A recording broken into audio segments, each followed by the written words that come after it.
طرف در خفا و پنهانی کاری انجام داده، اونو دیده، اونجا هیچی نگفته، نه نصیحتی نه در یک مجلسی اونو گیر میاره، میگه یادت هست دیروز پریروز اون روز چه کار انجام میدادید؟ این کار درستی نیست، از خدا بترس.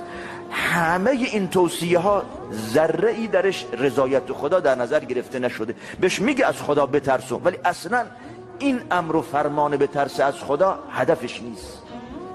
انسان به نام خدا بیاد انتقام جویی بکنه، سوء استفاده از خدا، سوء استفاده از کلمه تقوا، سوء استفاده از این که از خدا بترس، سوء استفاده از این مسئولیتی که اساساً بر دوش انسان نهاده شده به نام نصیحت. پس اینا هدف خاصی داره. لذا انسان مؤمن در نصیحت کردن اجر به طلبه، ثواب به طلبه، و از اون طرف تصحیح و دلسوزی.